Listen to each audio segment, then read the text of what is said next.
di leen fàttali rek suivre émission Sénégal VSD te dañu fiy recevoir ki nga xamante ni moom moo di Alpha Bayla Gueye di directeur général bu OFOR waaye itam di ab socialiste di tamit cadre des leaders de Benno Bokk Yaakaar actualité bi fan yëpp ni ki àjjuma bu ñu génn nag xaw a tàng tuuti ci mim réew ñu ko waral nag moo di législative 2022 yu dëgmal conseil constitutionnel daal di invalider li nga xamante ni moo di recours yu waaye askan bi jébbaloon benn bi nag bokkoon ci ni Benno Bokk Yaakaar yéen maanaam yéen waru leen bokk ci yi lépp jongante ndaxte ginnaaw ba ngeen amee ab surplus ci seen nombre de parrains yi waaye itam beneen bi ñu doon sàkk moo di conseil constitutionnel daal di valider li nga xamante ni moo di seen liste loolee nag mujjul am ñu invalider seen liste nationale donte ni nag mun nañu rabattre ci seen liste proportionnelle mais ñëpp tey joxe leen baaraamu tuuma à travers ki nga xamante ne dafa bokk ci yéen di jënd bi ñu denk wàllub intérieur di Antoine Félix Diome que ni moo nekk derrière tout ça et que conseil constitutionnel waxul li nga xamante ni moo di yoon ci bi lépp mbir waaw loolu moom xam nga opposition moom dafa am rôle ci rek ñoom wax dëgg yàlla ci surtout si période yi ñu nekk nii nga xam ne dañuy jublu ci élection daanaka seen posture toujours mooy xajamal liggéey bi ak du munti tëddee man li ma ciy jàpp rek mooy soo xoolee fee yi ni mu séquencé wax dëgg yàlla soo si waxee Antoine Diome tooñ ko soo si waxee Macky Sall tooñ ko soo si waxee Benno Bokk Yaakaar tooñ ko mais ñoom te Antoine di nga xamante ni mooy organiser élection yi. waaw ma ni mais xam nga Antoine moom nekkul direction générale des élections même su dee mooy seen kilifa. te ñi fa nekk yàgg nañu organiser élection Sénégal ñun on a une longue tradition démocratique ça tout le monde le sait alors def nañ fi ay élections locales ça s'est très bien passé ñëpp gis nga ne am na ñu bëggoon participer nañu nga ñëw déposer sa liste. yow si sa bopp nga reconnaître ne yow tu t'es trouvé c'est-à-dire que am na ay erreurs yoo def waaw ñaari yoon bu ci njëkk mooy liste Dakar bi ñoom ñoo ko déposé biñ ko déposé gis nga dans ci tàng-tàng bi accusé nañu àddina bi yëpp ne président Macky Sall moom moo nekk derrière ñi ni après Antoine Diome ak direction générale des élections ñoom ñoo modifié liste yi bi pënd bi wuree yow gis nga ne loolu si seen biir la woon wax dëgg yàlla ndax ñoom wax nañ ko seen biir du ma tudd turu kenn wax nañu ne ñoom seen biir ñoom entre ñoom que ñoo def erreur bi mais ñi ni dañ leen waroon d'abord loolu ils se sont pas excusés parce que gor soo waxee lu dul dëgg da ngay am en fait courage wu nga exprimer wu publiquement nga présenter tes excuses parce que jour boobu su leen xale yi toppoon peut-être que dina am jafe-jafe ci dëkk bi benn ñaareel bi ñu déposé ne dañu bëgg a modifier waa direction générale des élections ci dëgg te arrêt décision conseil constitutionnel bi jox na dëgg sax waa direction générale des élections ndax le conseil constitutionnel était obligé de s'appuyer sur son pouvoir d'interprétation ñoom ñoo ko wax dañ ko bind ne ñun comme dañ doon déposer liste pour corriger waroon nañ leen bàyyi ñu modifier waaw mais direction générale des élections man su ma fa nekkoon ñoom li ñu def man loolu lay def ndax su fekkee dafa am vide juridique wala loo xam ni la loi ne l'a pas clairement en fait indiqué mais su boobaa li war mooy nga am une attitude prudente. non directeur général moom foofu moom kilifa gi dafa def lu nga xamante ni moom. non c'est-à-dire que ñoom dañ ne dañu bëggoon modifier. direction générale des élections ne leen man du ma modifier. du dëgg. mais bañ demee ca conseil constitutionnel leen xamal ni. mais loolu mooy yoon nag. donc conseil constitutionnel nag daa waneen rek foofu DG dañoo waane. non loolu mooy yoon. parce que su ko direction générale des élections defoon. d'autorité. ils vont user du pouvoir d'interprétation du conseil constitutionnel du dëgg parce que ñoom dañu ci périmètre bi ñuy évoluer juridiquement dañ ko encadrer donc am na loo xam ni étape rek la procédure la ñoom bi direction générale ne ñoom du ñu jël looloo tax des fois def sa confiance sa justice dëkk baax mënoon nañu jël acte rek ñu dem conseil constitutionnel demander arbitrage conseil constitutionnel su arbitré il va dire. est-ce que jàppoon ni ci loolu peut-être coow li yëpp lu ko gën a guddal lu ko gën a gàttal moo di le fait que mu am kenn ku bokk ci yéen di Antoine Félix Diome mu nekk koo xamante ni moom mooy organiser élection yi également le fait que conseil constitutionnel également ñu teg ko fi ngir lépp lu nga xamante ni daf ko wax rek ñëpp dañ ko war a appliquer est-ce que tey ji bu ñu fi tegg woon ñaar yooyu jafe-jafe yi du gën a wàññeeku opposants yi duñu gën a mën a am confiance ci seen justice man de wax dëgg yàlla xam nga wax bi du fi guléet de ci ñi yàgg politique Sénégal yàgg fekkee di ànd ak ñu yàgg fekkee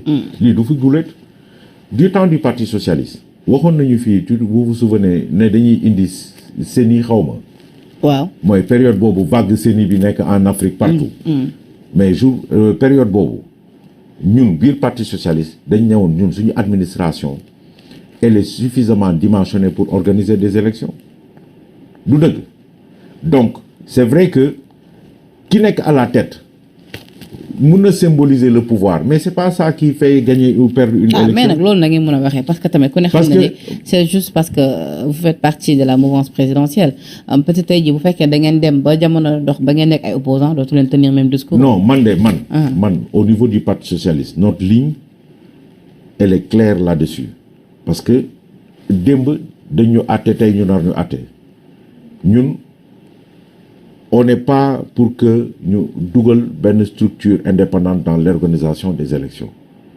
et les faits nous avaient donné raison parce que la CENI avait montré ses limites objectives dans beaucoup de pays d'Afrique beaucoup ça ne garantit rien du tout parce que ay nit nga fay teg aussi donc li ci am solo mooy ñu faire confiance à une administration parce que fii pouvoir organiser na fi élection perte ko organiser waat perte ko donc fii nit mën na fi gagner élection local yi mi ngi ni pouvoir bi man gis nga ne ñun ñëpp ñoo bokkoon àtte biir Dakar opposition bi moom.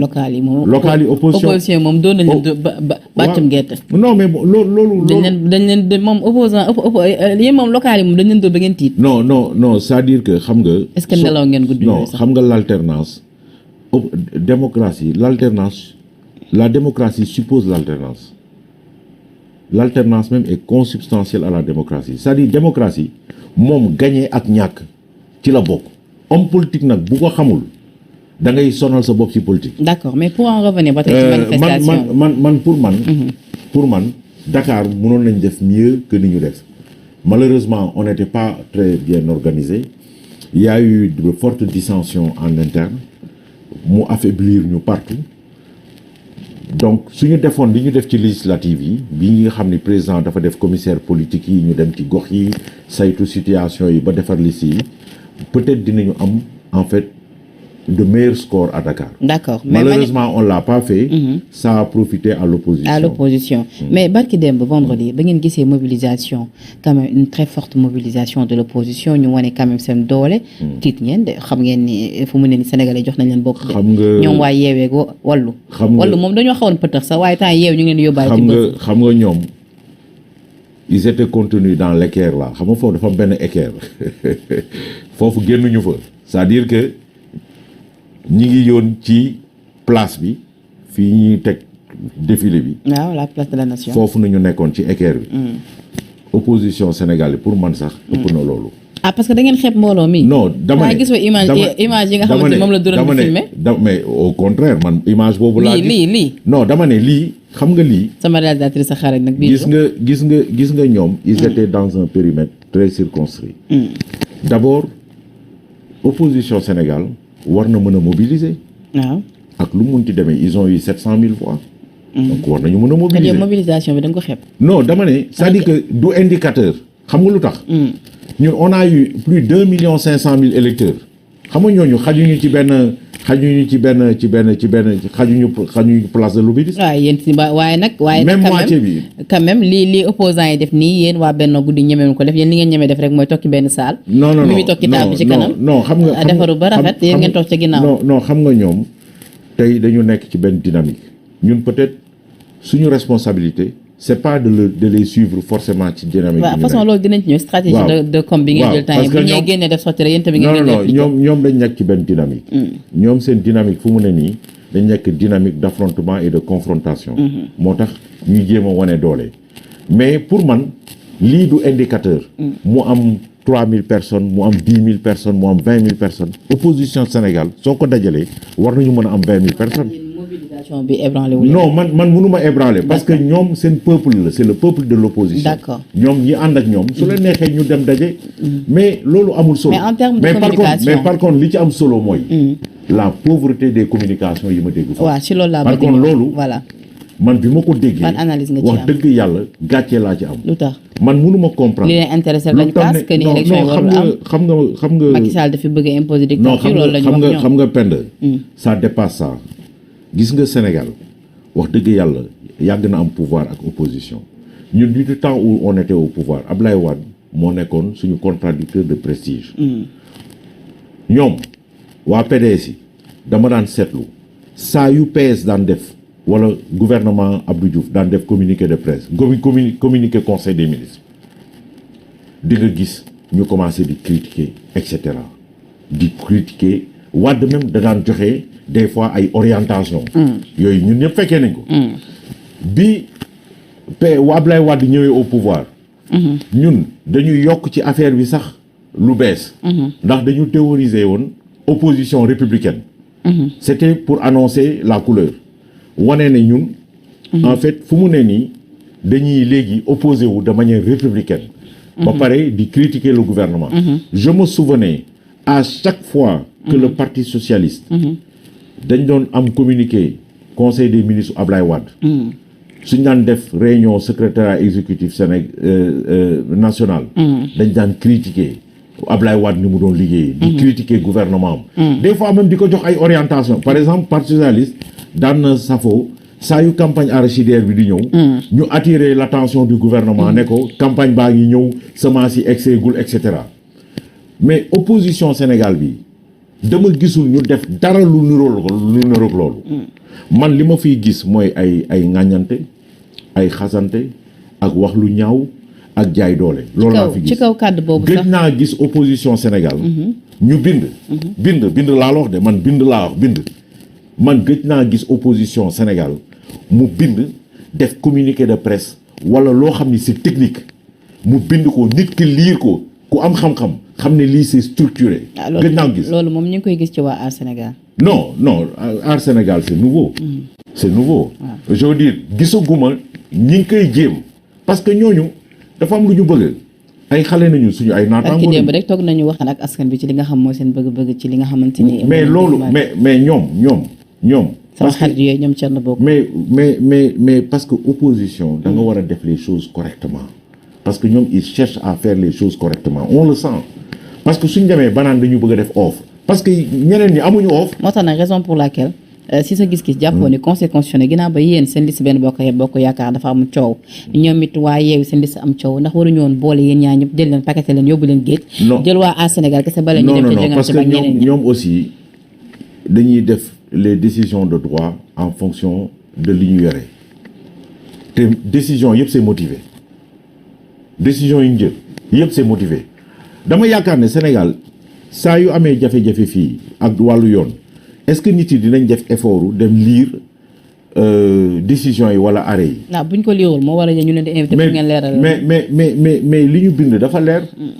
pour kaawu Benno Bokk Yaakaar amoon na fi jurisprudence boo xam ne la jurisprudence elle est force de loi gis nañ fi même cas bi mu amoon ñu teggi suppléant bi bàyyi liste majeur kii bi mu dem donc ñoom ils ont réédité parce que c'était une jurisprudence ñee ñoom ils se sont encore trouvés dañu jël benn jigéen dugal ko ci ñaari liste waaw du dëgg waaw donc loolu mënul dem. D'accord, mais donc ils ont interprété ça.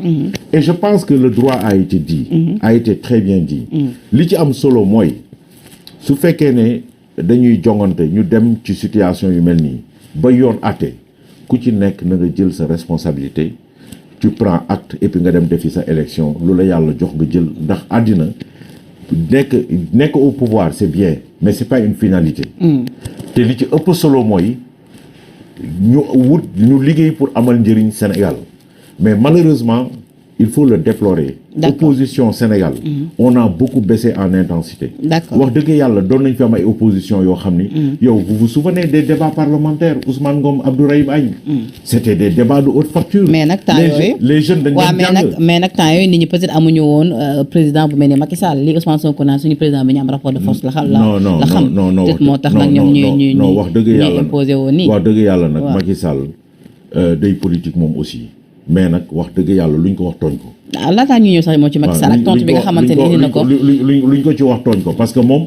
liñ koy jiiñ yëpp fekkee wu ñoom bi ñuy déposer seen liste est-ce que Macky Sall moo fa nekkoon di organiser loolu. loo ni nii rek ñu ni Macky Sall loo ni nii ñu mais loolu mënul continuer. parce que nag Macky Sall nag des fois moom tamit day waneen dëgër line boo xamante ni di def moom it forcing di leen wan ni leen li moo fi am. mais ban di forcing la def parce que gis nañ ko rek tout récemment sorti bu mu def France 24 la mu xam le moo di élection yi moom de su koo xalaat reporté mais élection mais il faut que mu am. est-ce que tamit moom pour apaiser indi jàmm ci dëkk bi waru woon peut-être xool naka lañ koy gérer ñu non moom waxtaanee ko. il peut pas être au-dessus des lois on peut pas être dans une impasse comme ça démocratique. kon yow sa président ni mu waxee doole dañ ci ànd. non moom laa lay expliquer Macky Sall wax dëgg yàlla ñoom seen bopp suñu tëddee dinañ xam ne amel nañ ko àq bu bëri. en plus yow sa président lu parce que waral Alpha Bayla moom tout le temps moom du waxanteeg presse locale am di dem rek di wàlliyaan. mais ku wàlliyaan daf fekk sa dëkk tëggul pourtant exercice bi mu doon def. ñun presse bi fii dañuy introduction ay demandes. waaw non mais xam nga fii aussi. Sénégal fii tamit xam nga Sénégal neexul réglé fii tey suñ la bàyyi woon tey benn ñaar nga interroger Macky Sall rek ñu ne Sénégal comme Macky Sall la ñu àndal donc xam nga yooyu yëpp dañ koy organiser parce que man gis naa ne doon naa ko rafetlu lool chaque 31 décembre il faisait la revue. et wax dëgg yàlla nag il le faisait brillamment. en tout cas loolu lu mu war a def la. parce que tamit Macron bu amee lu mu war a kaas ñëwul Sénégal fii ngi woo suñu télé yi Sénégal set yooyu ngir kaas ko fa donc loolu ce serait bel et bien. moom bu amee lu mu ñëw wax ko moom président. Penda Macky Sall li muy wax ak presse Sénégal bëri na de. waaw d'accord loolu benn brèche la woon. waaw mais li muy wax ak presse Sénégal bëri na. waxul dëgg dara d'abord non c'est-à-dire que d'abord yow gis nga ne day wax ak presse bi à la fin de l'année. Et puis c'est une grande opération. Ensuite, mais dans la vie de tous les jours, mais yéen vous avez accès au président à chaque fois qu'il communique. Mais il communique avec la presse. day génn di wax ci dëkk bi. dama ne interview yi muy accordé waa France 24 ñu gàddu seen micro ñu toog jàkkaarloo ak ñoom nanu ko defal ñun presse locale gi nekk fii. waaw d'accord pour revenir ba tey defe naa ne interview yi mu def en dehors du territoire yi mu defal tubaab yi. soo ko nattee ci at bi motul ñaar. waaw d'accord ba tey léegi ngir mën a desandi ci point manifestation bi ba tey gis nañu après ginnaaw ba ñu analyser point communication bi lañ fa wax ak yu ni mel li ma bëgg nag ñu ñëw ci beneen point bi moo di couac ak dérive yi nga xam jot nañ ko fa nemmeeku ci wàllu wax ba tey ak ci wàllu jëfin gis nañu ni am nañu ay journalistes yoo xam ne dañ leen tere ñu def seen liggéey gis nañu Bara Dolly moom it ñu arrêté ko déjà arrestation Bara Dolly ci kàddu yi nga xam yëkkati na ko jëmale ko ci président jàpp nga ñu loole rek war na tax ñu tëj ko man moom ci réewum démocratie lañ nekk nag Alpha Bayla man moom yooyu moom damay am sax kersa di ci wax wax dëgg yàlla ndax mënoo wax li nga wax ba pare après di jéem a dem naan non Macky Sall waxuma président de la République président Benno Bokk Yaakaar laay waxal li ci am solo mooy gis nga parti socialiste li gën a tax man naw parti boobu parce que fa nga nekk nag waaw mais li gën a tax parce que man xam nga cadre laa woon du privé li gën a tax ma naw le parti socialiste et ses dirigeants c'est justement cette tenue républicaine c'est très important parce que loo xëcc su yàggee day dagg xam nga dëkk intelligence moo koy doxal du parparloo du jaay doole du dëgër fit du loolu mooy dawal dëkk de fit dëgg du ci wàcc du ci mbedd bi fit ci gouvernance fit mooy soo naree jël benn décision impopulaire mais nga xam ne lii moo gën ci askan bi nga jël ko loolu moom fit boobu nañuy xaar ci homme politique yi mais wax dëgg yàlla Sénégal moom laa lay wax nii tey soo xoolee la colonne vertébrale de l'opposition je vais pas citer des noms mais vous pensez qu'on mérite cette opposition là pourquoi pas non mais xoolal ma qualité bi rek xoolal ma qualité bi yow soo toogee nga xool Sénégal démb ak tey est-ce que vous pensez que tey fi ñu toll nii ci réew mi moom ay cadres de hauts cadres les Sénégalais sont très brillants nga xool qualité opposition bi ñu am tu penses que ça c'est normal. qualité opposition bu baax la ñu am nag ak Ousmane Sonko bi nga xam dafa xew si jamono tere leen nelaw. man de man moom xam nga man j'évite de froisser les susceptibilités wax dëgg yàlla je considère que c'est un jeune qui est de notre génération suñu magante tamit warutul bëri mais su ma amoon man conseil bi ma koy wax mooy nit mun na jot ci pouvoir sans pour autant mu def yenn. en plus moom nee na keroog dañ ko naroon assassiné. non xam nga loolu moom wax dëgg yàlla xam nga moom mooy li ma lay wax rek ci ñoom yow kan moo rek sañ en pleine manifestation yow sa oto sax déjà nan ngay mën a isoler sa oto ba nit ñëw yow mosoo xanaa paan pëna soo paanee pëna da ngay jël cric bi nga teg ko ci dugal ko c'est-à-dire à la limite am na ñoo xam ne dañuy jóg taxaw ci cric bi di ko bës pour que boulon bi mën a tourner wu loolu nga yaakaar ne nit yow mu nga jógee sa kër nga dem lu toll ne place de l'Obélisque nga xam ne sa ay njooñ rek fa nekk ñun ñuy yónni ay nit pour ñu dem jël ak manœuvre yooyu nu mu mettee nga jël benn tournevis di tourner pour faagaagal nit. daal da nga jàpp ne foofu Ousmane Sonko doon dóor rek. non mais moom laa lay expliquer c'est-à-dire que politique il faut que ñu jox ko taaram politique du pour amate la foule wala nekk di wax loo xam ni amul parce que loolu baaxul képp ku ko ci def na nga bàyyi. mais loolu xam nga ak loolu moom tamit jàpp nga ni tamit dina ko wax nii rek ci Mali foro parce que mu nekk lu ndaw. non mais su fekkee ne. moom su fekkee ne ça c'est de la légèreté man mii su ma génnee man aw ma garde corps aw ma dara su ma génnee sama chauffeur ci sama oto lay nekk. man kese su ma génnee sama chauffeur ci oto bi lay nekk du sotti jamais oto bi nanga mu ne yow jël sa oto nga teg ko foo xam ni nee nga yow yaay yow leader nga yow opposition ba nit yi ñëw di dindi sa ay vis ak dindi vis nu mu mettee ci oto ci pëna nga ni léegi après yow dañ la bëgg a tentative d'assassinat xam nga loolu xale boo ko expliqué sax du ko dugg. peut-être nag ko jàpp peut-être également lu tax xelam dem ci que ni dañ ko bëggoon assassiner c'est parce que bu ñu fàttali ko ay weer ci ginnaaw ñett ñu bokkul ci ay ñooñam nga xam dañoo defoon accident ñoom it ba ñu demee ba xool ay problème na dem si mécanicien bi mu changer ay pneu defaraat ay pneu xool oto bi mais foofu gisuma kenn déjà loolu sax c'est invraisemblable kan mooy ñëw yow man sama manifestation bu ma organiser man ma ànd ak ay garde ñoom déjà ñoom ay garde corps kese nañu ils sont avec ay des centaines de garde corps. mais kon mën na nekk kenn ko bokk ci ñoom. xaw ma man du ma wax lu ma xamul. waaye li ma xam mooy li mu wax mënul dugg ci sama nopp. donc te loolu su fekkee da koy def na ko bàyyi parce que su réew mi di yàqu li ñu bëgg fi ñu bëgg a dem su réew mi di yàqu ñun ñëpp lay yàqulal. te ñun ñëpp benn nañu. d'accord on est de la même génération. mun nañu bañ a ànd. démb rek laa recevoir ay xale yoo xam ni commune Fann Point nañu nekk mais xale yi bi mu leen di recevoir y avait des jeunes de Pastef des jeunes de Yewwi y avait des jeunes de trucs mais ñi ni ñoom dañu bëgg a def benn cadre citoyen ma leen di encourager. mais mënoon naa ne man dama koy seet ak rek xale Benno Bokk Yaakaar yi.